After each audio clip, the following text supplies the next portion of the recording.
"You're too dramatic," he snapped, as if those 3 words were a verdict on my very soul.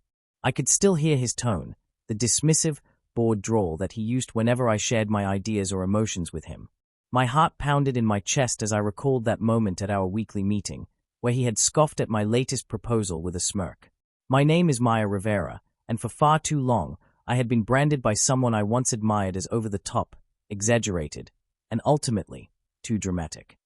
But instead of letting his criticism confine me, I decided that I would take his story, everything he once sneered at, and transform it into something beautiful, something undeniable. I turned his own narrative of cynicism and hidden pain into a sold-out stage play that celebrated the very essence of human drama. I remember clearly the day it all began. I was sitting in the cramped backstage area of our community theater after rehearsals, waiting for my cue for a monologue that I had been rehearsing for weeks. The warm glow of the old light bulbs bathed the room in a comforting, if slightly worn, ambience. I glanced at the memo on the bulletin board, and there it was in bold letters. Critique of the week, Maya, your dramatic flair is excessive. I could feel the sting in my chest, the same sting that had often accompanied his casual dismissal of my passion. But rather than wallowing in self-pity, I scribbled in my notebook, "Too dramatic? Maybe it's time to show them what real drama looks like."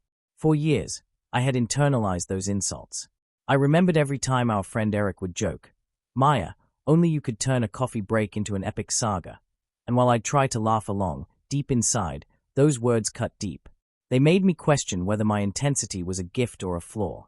But then I began to observe him more closely, my ex-boyfriend, Damien, who had been the source of those cutting remarks during our time together.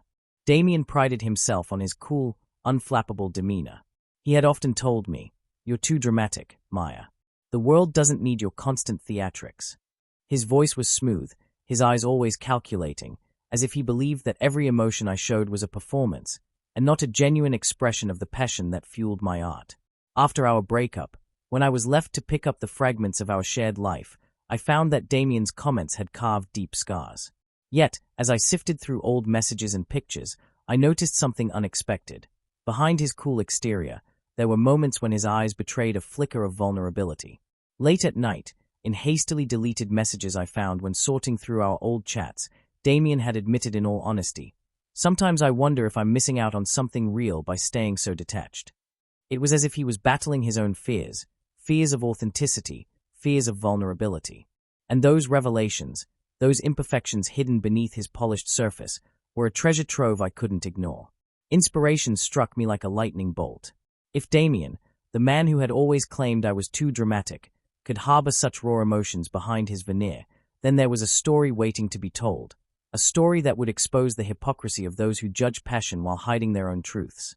I decided to write a play, a stage production that would capture the intricate dance between vulnerability and cynicism, between the art of drama and the masks we all wear in our everyday lives.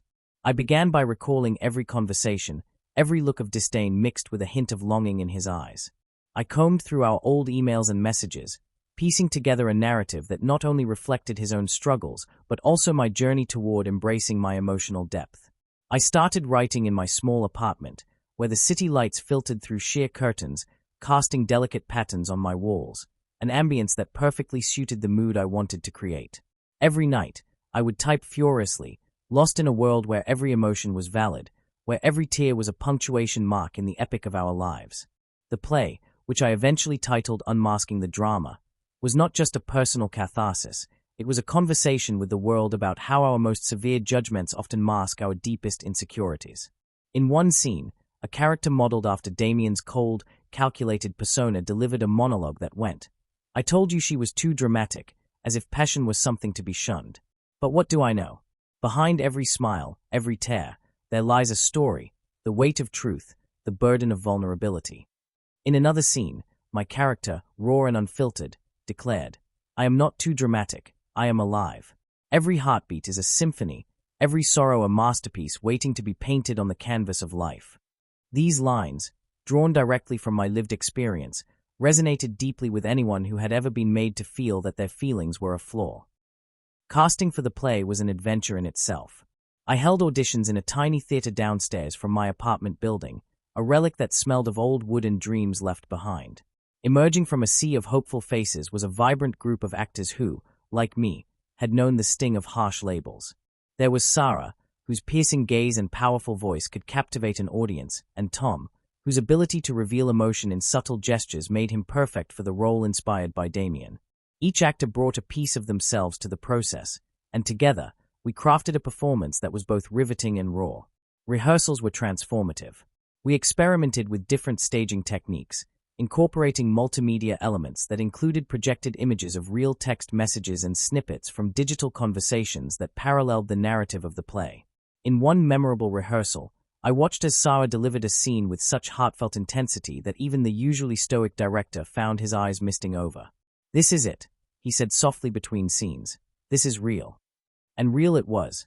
The play was a mirror held up to a society that often mocks emotional expression while simultaneously being haunted by its own unspoken truths. The premiere night was a whirlwind of excitement and nerves. The theater was packed with an audience that buzzed with anticipation, their murmurs blending with the soft clinks of glasses and the gentle hum of pre-show chatter. I could hardly sit still in the wings, every second feeling stretched into an eternity as I watched the actors ready themselves for the performance. When the curtain finally rose, a hush fell over the room, and for those 2 hours, the stage was not just a set, it was a battlefield where truth and vulnerability waged an unspoken war. As the play unfolded, the audience was taken on a journey through layers of deception, raw emotion, and the struggle to accept one's true self. In a pivotal scene, my character confronted a figure based on Damien, a confrontation that echoed the pain of every sneer and every dismissive remark I had once endured. I was told I'd never make it without him, I declared on stage, voice trembling with emotion as the spotlight shone down. But here I am, standing tall, having carved my own path out of the rubble of your scorn. The line hung in the air like a challenge, and the silence that followed was broken only by a roar of applause from the crowd. After the final act, as the cast took their bows amid thundering applause and tearful smiles, I felt a weight lift off my shoulders. What had once been a source of immense pain, the label of being too dramatic, was now transformed into the very catalyst for my success. Critics hailed the play as a groundbreaking piece of performance art, one that deftly merged personal narrative with universal themes of vulnerability and empowerment. Articles in local papers and blogs raved about its authenticity, its raw emotional power, and its unapologetic embrace of what it means to be human. In the days following the premiere, I found myself inundated with messages. Aspiring artists reached out to say that my story had given them the courage to embrace their emotions, while others wrote about how they had never felt so seen or understood. One email, from a young filmmaker, summed it up perfectly. "Your play reminded me that our differences, our so-called flaws, are what make us extraordinary. Thank you for showing us that passion is not a weakness, it's our greatest strength." Each message fortified my belief that the journey from hurt to healing was not only possible but transformative. Even Damien, the man who had once dismissed my very essence, sent me a text, a simple, apologetic message that said, "I was wrong. I've learned so much since then." I didn't respond immediately. I needed time to process, to let go of the bitterness and to embrace the fact that my art had spoken volumes on its own. In time, I sent a brief reply. "We all grow, Damien. I hope you find the truth in your journey as I have in mine." It wasn't forgiveness, exactly, but it was a recognition that my success was a testament not to his validation, but to my own unyielding strength. Looking back now, I realize that every hurtful word, every moment of dismissal, was a stepping stone to something much greater than I had ever imagined. I turned pain into performance, hurt into art, and every overly dramatic remark became a line in a play that not only told my story but resonated with the hearts of many. My journey from being labeled a burden to becoming an acclaimed playwright is a testament to the fact that our vulnerabilities, no matter how deeply they hurt, are often the keys to unlocking our greatest potential.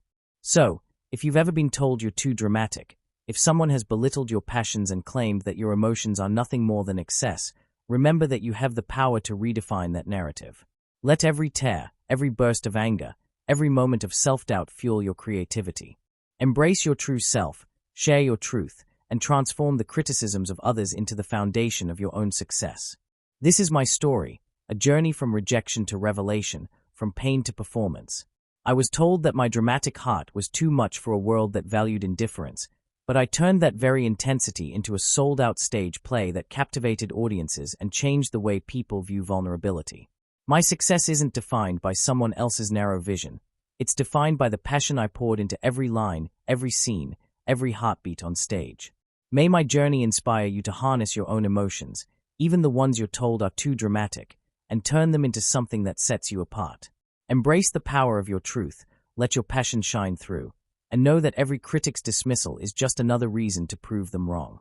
Your story, with all its twists and turns, is waiting to be written in bold, unyielding strokes, and, in the end, that story might just change the world.